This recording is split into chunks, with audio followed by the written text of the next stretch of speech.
بسم اللہ الرحمن الرحیم۔ ایک بیٹے کی بے بسی کا دردناک واقعہ شبان ختم نبوت پیش کرتے ہیں۔ ختم نبوت کے عنوان سے ایک درد بھرا پیغام، درد بھری سٹوری، ایک ماں کی اور اس کے بیٹے کی داستان غم، اسلام اور کفر کی کہانی، اسلام سے کفر تک کی کہانی۔ میری پیاری ماں، میری سوچیں مجھے میرے ماضی کی طرف کھینچے لیے جا رہی ہیں اور میرے ذہن میں موجود ماضی کی ویڈیو کیسٹ نے چلنا شروع کر دیا ہے۔ میں دیکھ رہا ہوں کہ میں ایک چھوٹا سا بچہ ہوں جو گھر کے صحن اور کمروں میں شرارتیں کرتا بھاگتا پھر رہا ہے۔ بھاگتے بھاگتے جب کبھی مجھے ٹھوکر لگتی ہے تو میں گر جاتا ہوں اور میرے رونے کی آواز سے آپ کے سینے میں ایک تیر سا لگتا ہے اور آپ باز کی سی پھرتی سے مجھ پر چپٹتی ہیں اور مجھے اٹھا کر سینے سے لگا لیتی ہیں اور مجھے اتنا جی بھر کر پیار کرتی ہیں کہ میرے رخساروں پر آپ کے ہونٹوں کے نشانات ثبت ہو جاتے ہیں اور میں آپ کی گود میں اٹکھیلیاں کر رہا ہوں۔ میں دیکھ رہا ہوں کہ آپ سیب کی خاشیں کر کے مجھے کھلا رہی ہیں، یعنی سیب کاٹ کے مجھے کھلا رہی ہیں، کبھی مالٹے کھلا رہی ہیں، کبھی امرود کھلا رہی ہیں۔ سیب میں کھا رہا ہوں لیکن سرخی آپ کے چہرے پر آ رہی ہے۔ میں ملاحظہ کر رہا ہوں کہ آپ مجھے نہلا رہی ہیں، خوبصورت کپڑے پہنا رہی ہیں، بالوں میں کنگھی کر رہی ہیں، چہرے پر پاؤڈر لگا رہی ہیں اور پھر مجھے محبت سے دیکھ کر فرتے جذبات سے سینے سے چمٹا رہی ہیں۔ جب میں بولنے کے قابل ہوا تو آپ نے سب سے پہلے مجھے کلمہ طیبہ سکھایا، لا الہ الا اللہ محمد الرسول اللہ، اور بسم اللہ یاد کروائی، نورانی قاعدہ وغیرہ پڑھایا۔ جب میں اپنی توتلی زبان سے آپ کو کلمہ طیبہ پڑھ کر سناتا تو آپ خوشی سے پھولے نہ سماتی۔ جب میں اسکول جانے کے قابل ہوا تو آپ نے مجھے اپنے علاقے کے بہترین اسکول میں داخل کرایا۔ جب میں گلے میں بستر ڈالے اسکول کو روانہ ہوتا تو آپ مجھ پر درود شریف کا دم کرتی۔ میں اسکول چلا جاتا تو میرے بغیر گھر میں آپ کا جی نہ لگتا۔ اگر میں کبھی اسکول سے لیٹ ہو جاتا تو آپ کی آنکھیں میرے راستے میں کھڑی ہوتی اور جو ہی میں آپ کے سامنے آتا تو آپ کی آنکھوں میں خوشی سے تارے جھلملانے لگتے۔ آپ مجھے کبھی اپنی آنکھوں سے اوجھل نہ ہونے دیتی، گلی محلے میں کھیلنے کے لیے کبھی نہ جانے دیتی۔ میں جب کبھی بیمار ہو جاتا تو آپ شدید پریشان ہو جاتی، گھر کا سارا نظام تلٹ پٹ ہو جاتا۔ آپ میرے سرانے ساری رات جاگتی اور آیت قرآنی پڑھ کر مجھ پر دم کرتی۔ والدہ محترمہ، جب میری عمر 10 سال ہوئی تو ابا جان داغ مفارقت دے گئے۔ ہماری خوشگوار زندگی پر بلائیں ٹوٹ پڑیں، رشتہ داروں نے آنکھیں پھیر لیں، اپنے بیگانے ہو گئے، لیکن آپ نے مجھے کبھی بھی یتیمی کا احساس نہ ہونے دیا۔ آپ صحاب کرم بن کر میرے سر پر چھائی رہیں۔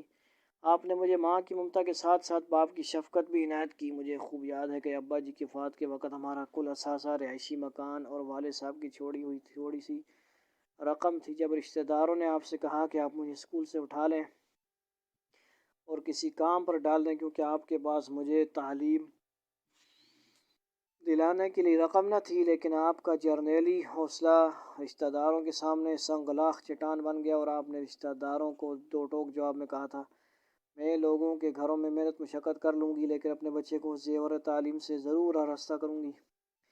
یہ آپ کے عزم محکم کے باعث تھا کہ میں میٹرک، ایف اے اور بی اے میں فرسٹ ڈویژن حاصل کرتا رہا۔ جب بھی میرا رزلٹ آتا تو آپ کے چہرے پر ایک فاتح کی مسکراہٹ ہوتی اور عظیم مسکراہٹ سے میرے اندر ایک نیا حوصلہ اور ولولہ پیدا ہوتا۔ محترمہ، امتیازی حیثیت سے بی اے کرنے کے بعد جب مجھے ایم بی اے کرنے کے لیے امریکہ جانا پڑا تو یہ وقت آپ کے لیے بڑے امتحان کا وقت تھا۔ میں آپ کا اکلوتا بیٹا جو آپ کی آنکھوں کی بینائی تھا، جس کو دیکھے بغیر آپ ایک دن نہ گزار سکتی تھیں، وہ ایک لمبی مدت کے لیے آپ سے ہزاروں میل دور جا رہا تھا۔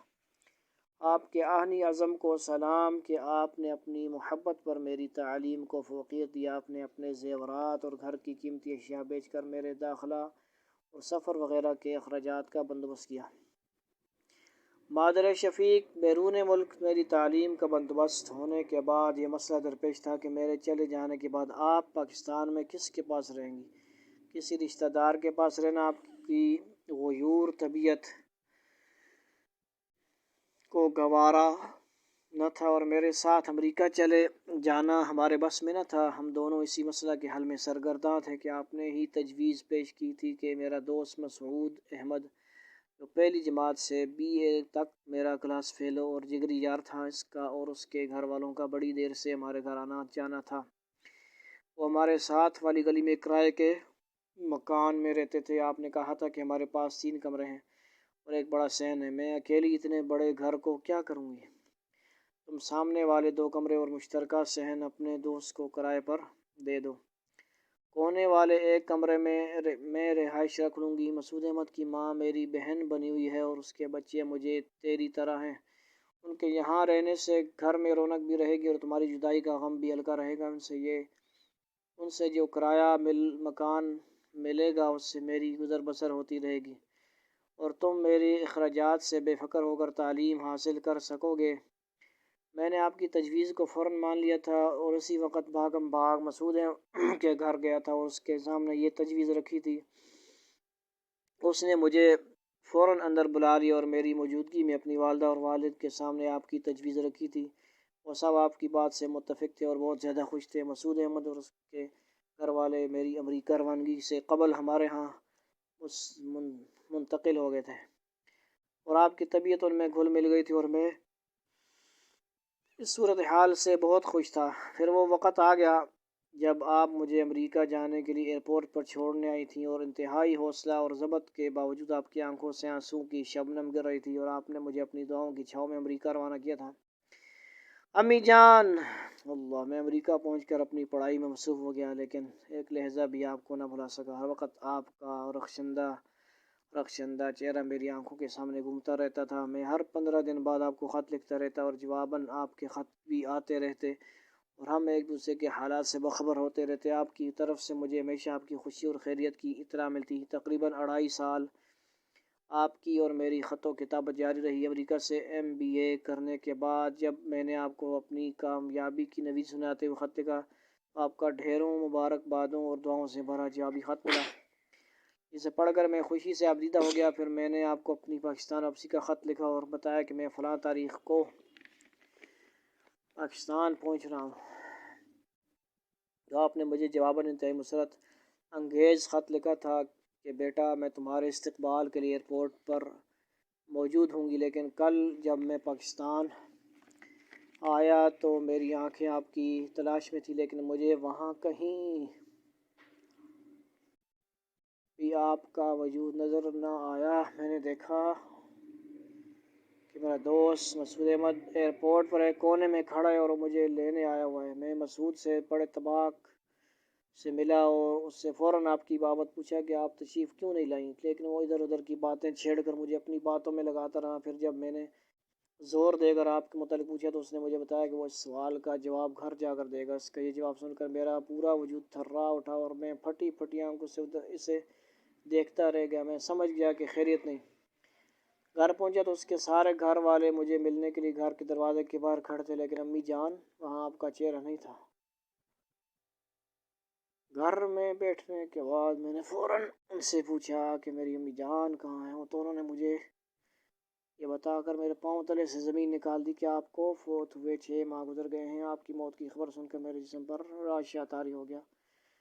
میں بچوں کی طرح بلک بلک کر رونے لگا۔ میرا جی چاہتا تھا کہ میں MBA کی اس ڈگری کو آگ لگا دوں جس نے میری ماں کا چہرہ نہ دیکھنے دیا۔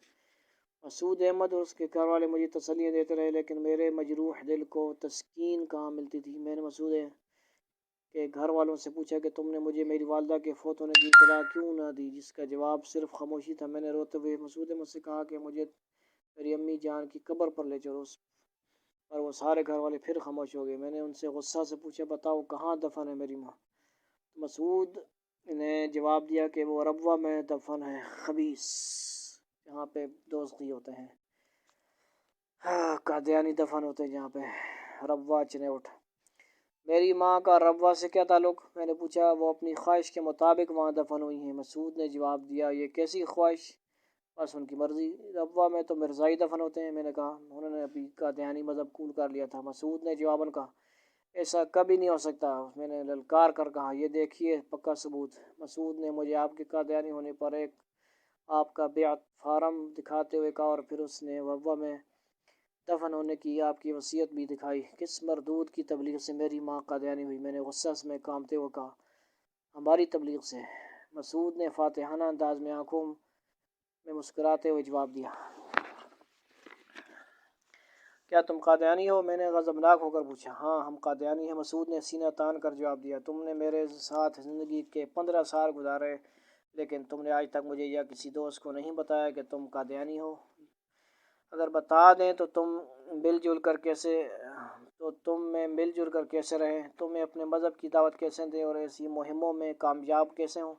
مسعود نے میرے زخموں پر نمک چھڑکتے ہوئے کہا۔ قریب تھا کہ مسعود اور مجھے میں ہاتھا پائی ہو جاتی کہ اس کا چھوٹا بھائی محمود مجھے پکڑ کر باہر لے گیا۔ محمود ان میں سے کچھ کھرا اور صاف طبیعت کا مالک ہے، اور ان دنوں اس کے اپنے گھر والوں سے کسی مسئلے پر شدید اختلافات ہیں۔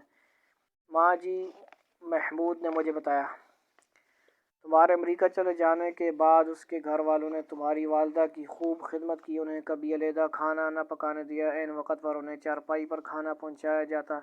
میری بہنیں تمہاری والدہ کے کپڑے دھوتیں، سر میں تیل ڈال کر مالش کرتیں، رات کو روزانہ سونے سے قبل پاؤں دباتیں۔ اس طرح کی خدمت کر کے ہمارے گھر والوں نے تمہاری والدہ کو اپنے اخلاق کے شیشے میں اتار لیا، اور پھر آہستہ آہستہ انہیں قادیانیت کی تبلیغ شروع کر دی۔ ان پڑھ ہونے کے ناطے وہ سمجھتی تھیں کہ قادیانی بھی مسلمانوں کا ایک طبقہ ہے۔ اس طرح مختلف مسالک کے آپس میں اختلافات ہیں، ایسے ہی اختلافات دوسرے مسالک اور قادیانیوں کے مابین ہیں۔ پھر انہیں یہ بتایا گیا کہ تمہارا بیٹا سلیم بھی قادیانی ہو چکا ہے۔ استغفر اللہ، نعوذ باللہ تبارک۔ اور ہمارے گھر والوں نے تمہاری والدہ کو تمہارا خط دکھایا جس میں تم نے لکھا تھا کہ تم قادیانی ہو چکے ہو، اور تم نے اپنی والدہ کو کہا تھا کہ قادیانی ہی سے سب سے بہتر مسلمان۔ اس خط میں تم نے اپنی والدہ کو تاکید کی تھی کہ وہ بھی فوراً قادیانی ہو جائیں۔ میری پیاری ماں، محمود نے مجھے بتایا، جب امریکہ سے تمہارا خط آتا تو ہمارے گھر والے تمہاری والدہ کو اپنی مرضی کا فرضی خط سنا دیتے اور تمہیں تمہاری والدہ کی خیریت کا خط لکھ دیتے۔ تمہیں تمہاری والدہ کے جتنے بھی خطوط ملے وہ جعلی تھے۔ 1 سال کی تبلیغ کے بعد تمہاری والدہ قادیانی ہو گئیں۔ ان کی قادیانی ہونے پر ہمارے گھر والوں نے پھر تمہارا جعلی خط سنایا، جس میں تم نے اپنی ماں کو قادیانی ہونے پر ہزاروں مبارکبادیں دی تھیں، اور اسے اللہ کا بہت بڑا انعام لکھا تھا، جسے پڑھ کر تمہاری والدہ از حد خوش ہوئی تھیں۔ پھر تمہاری والدہ اکثر قادیانی تقریبات میں آنے جانے لگیں۔ وہ کئی مرتبہ ربوہ بھی گئیں، اور پھر انہوں نے باقاعدہ بیعت بھی کر لی اور بیعت فارم پر انگوٹھا لگا دیا۔ پھر ہمارے گھر والوں نے دھوکہ دہی سے آپ کی والدہ سے اسٹامپ پیپرز پر انگوٹھے لگا کر آپ کا مکان اپنے نام منتقل کروا لیا۔ 6 ماہ قبل جب تمہاری والدہ کا انتقال ہوا تو ہمارے گھر والوں نے انتہائی رازداری سے رات کے وقت لاش ربوہ لے جا کر عام قبرستان میں دفن کر دی۔ اماں جان، محمود نے مجھے ربوہ میں قبرستان کا ایڈریس بتایا اور آپ کی قبر کی نشانی بتائی۔ میں اسی وقت وہاں سے بس میں سوار ہوا اور ربوہ پہنچ گیا، اور اب میں آپ کی قبر پر آپ کے قدموں میں کھڑا ہوں۔ میں آپ کی قبر کو غمناک اور نمناک آنکھوں سے دیکھ رہا ہوں۔ ماں جی، میں آپ کا بیٹا سلیم ہوں، جس کے رونے کی آواز پر آپ دوڑ کر آیا کرتی تھیں۔ آج وہ سلیم آپ کی قبر پر کھڑا رو رہا ہے۔ ماں جی، آج سلیم کو چپ کرانے کے لیے قبر سے باہر آ جائیے، ورنہ سلیم آپ سے روٹھ جائے گا۔ ماں جی اٹھیے، میرے آنسو پوچھیے، مجھے سہارا دیجیے، میں رو رو کر نڈال ہو گیا ہوں۔ ماں جی، آپ مجھے بتائیے، آپ کے ساتھ کیا بیتی؟ آپ کے ساتھ کیا ظلم ہوا؟ ماں جی، ہم لٹ گئے، ہم برباد ہو گئے۔ ماں جی، ختم نبوت کے ڈاکوؤں نے آپ سے آپ کا ایمان چھین لیا۔ قادیانی سانپوں نے آپ کو ڈس کر آپ کا چراغ ایمان گل کر دیا۔ ہاں، ہائے ماں جی، آپ کا کافرہ اور مرتدہ ہوگی۔ آپ نے مرزے کو نبی مان لیا، خبیث لعنتی کو۔ ہائے ماں جی، آپ سدا جہنمی ہو گئی۔ آئے آپ کو کبھی بھی جہنم سے رہائی نہیں ملے گی۔ آئے آپ کی قبر دوزخ کا گڑھ بن گئی۔ آئے آپ کی قبر بچھوؤں اور سانپوں کا مسکن بن گئی۔ ماں جی، اگر میں اپنے سارے آنسو آپ کی قبر پر بہا دوں تو بھی آپ کی قبر ٹھنڈی نہیں ہو سکتی۔ اگر میں شبنم سے کہوں کہ وہ اپنے سارے موتی آپ کی قبر پر چھڑکا دے تو بھی آپ کی قبر آگ قبر کی آگ نہ بجھ سکے گی اگر میں بادلوں سے درخواست کروں کہ وہ اپنے دامن میں سمیٹی ہوئی ساری موسلا دھار بارشیں آپ کی قبر پر برسا دیں تو بھی آپ کی کمر قد کی تپش میں فرق نہیں پڑے گا، اور اگر میں دریاؤں سے التماس کروں کہ دنیا کے سارے دریا سمندر میں گرنے کی بجائے آپ کی قبر میں آ گریں تو بھی آپ کی آتش قبر پر کوئی اثر نہیں ہوگا، اگر میں جنات سے التجا کروں کہ وہ بحر منجمد شمالی کی ساری برف لا کر آپ کی قبر پر پہاڑ لگا دیں تو بھی برف کا یہ پہاڑ آپ کی قبر میں ذرہ بھر ٹھنڈک نہ پیدا کر سکے گا، کیونکہ یہ آگ اللہ تعالیٰ کی لگائی ہوئی ہے اور اس سے اللہ کے سوا کوئی نہیں بجھا سکتا، اور کافروں کو اللہ کبھی بھی آگ سے رہائی نہیں دیں گے۔ ماں جی میں آپ کا مجرم ہوں، اس جہان میں بھی اگلے جہان میں بھی آپ کے ساتھ جو کچھ بھی ہوا میری وجہ سے ہوا، میری دوستی کی وجہ سے ہوا۔ ماں جی یہ معاشرہ آپ کا مجرم ہے جو قادیانیوں سے نفرت نہیں کرتا، جو قادیانیوں کی خفیہ سرگرمیوں پر کڑی نظر نہیں رکھتا، جو قادیانی معلوم ہو جانے پر بھی قادیانی کو مسلم معاشرے سے باہر نہیں نکالتا۔ ماں جی یہ حکومت آپ کی مجرم ہے جو اس ملک میں مرتدوں اور زندگیوں کو تیغ نہیں کرتی۔ ماں جی وہ علماء آپ کے مجرم ہیں جو ممبر پر بیٹھ کر مسلمانوں کو قادیانیوں کے عقائد و عزائم سے آگاہ نہیں کرتے، جو قادیانیت کے کفر کو ننگا نہیں کرتے، جو آستین کے ان سانپوں کی ان سازشوں اور ریشہ دیوانیوں کو تشت از بام نہیں کرتے، جو مسلمانوں کے ایمان پر پہرا نہیں دیتے۔ ماں جی کاش کوئی میری MBA کی ڈگری لے لے اور آپ کو جہنم کے شعلوں سے بچا لے، کاش کوئی مجھ سے میری تعلیم لے لے اور آپ کو دوزخ سے رہائی دلا دے، کاش کوئی مفت میں مجھے اپنا غلام بنا لے اور آپ کو بچھوؤں اور سانپوں سے بچا لے،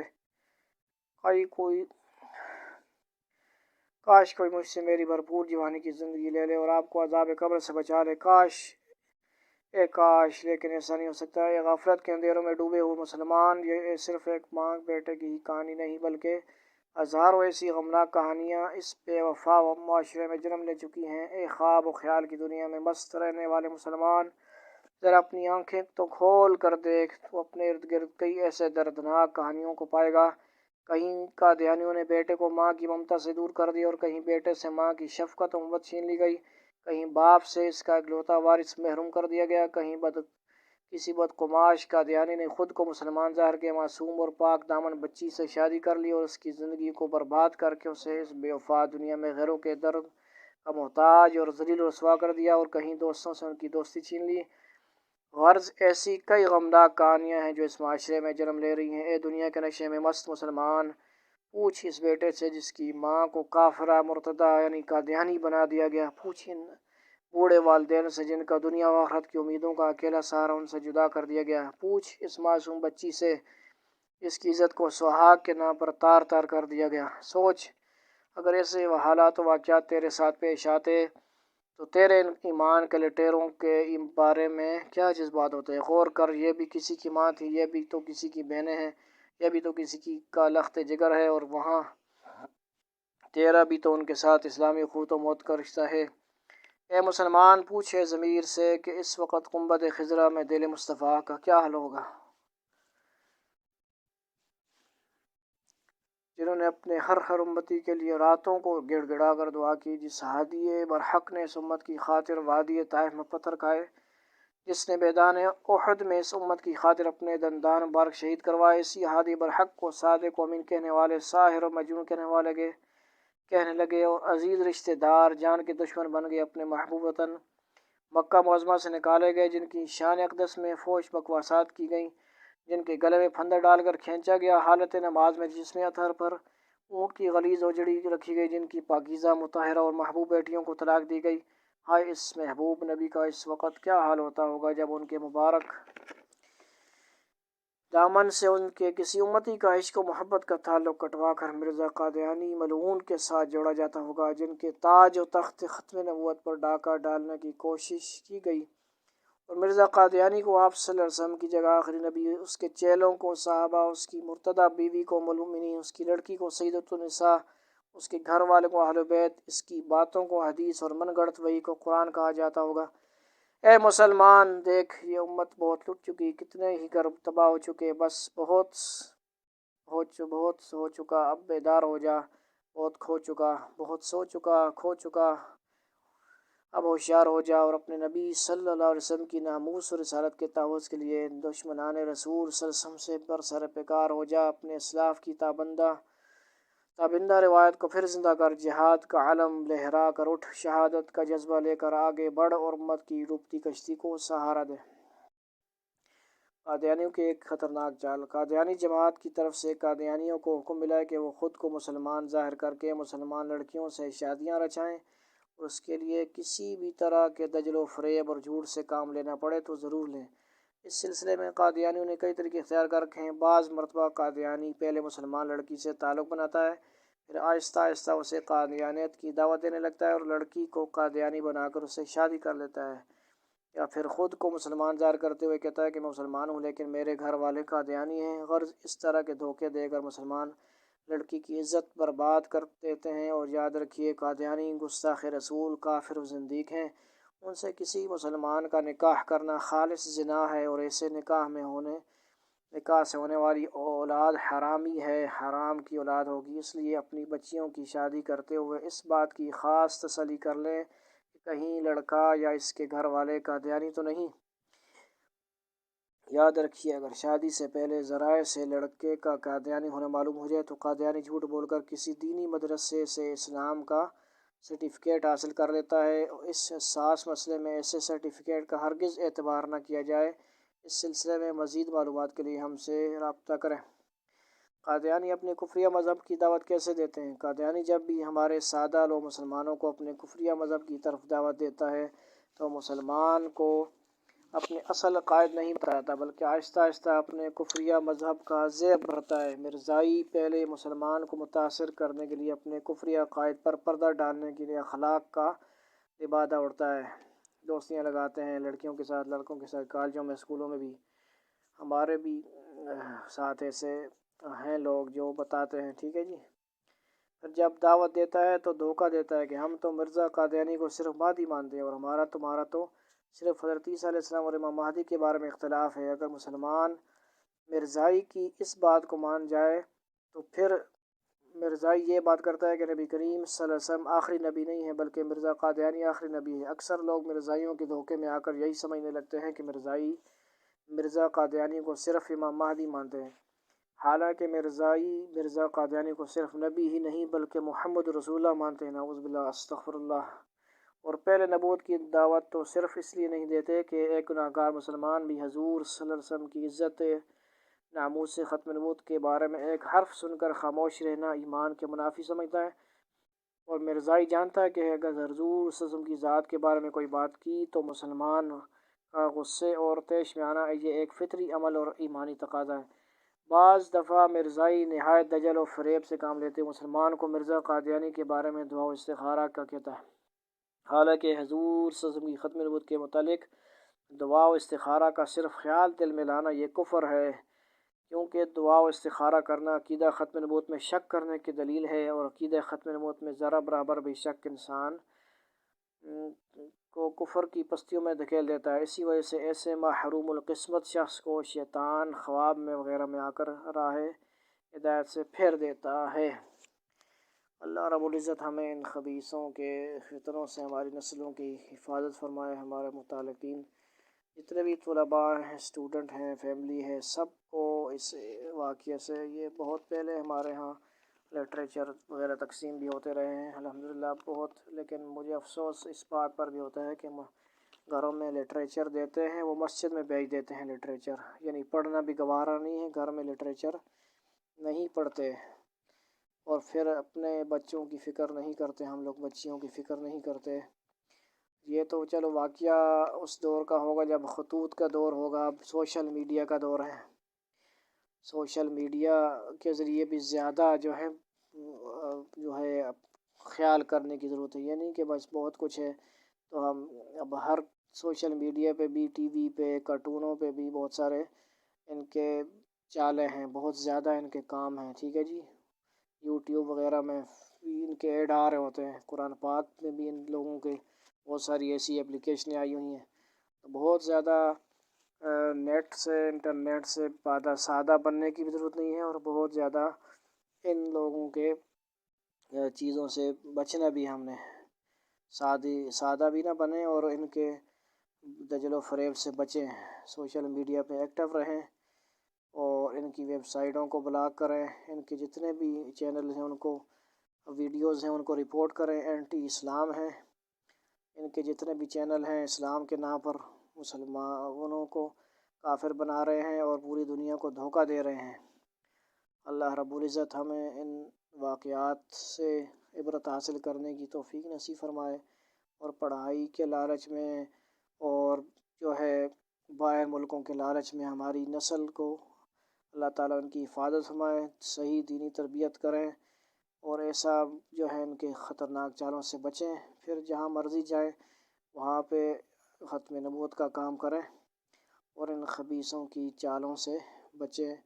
صرف باہر پڑھائی کی لالچ میں اور لڑکیوں کی لالچ میں ہماری نوجوان نسل ان سے جو ہے باخبر رہے۔ اللہ تعالیٰ سب کو بچنے کی توفیق نصیب فرمائے، ہمارے پیغام کو آگے زیادہ سے زیادہ شیئر کریں، پھیلائیں تاکہ ایک زیادہ اویئرنیس پیدا ہو۔ والسلام علیکم ورحمۃ اللہ وبرکاتہ۔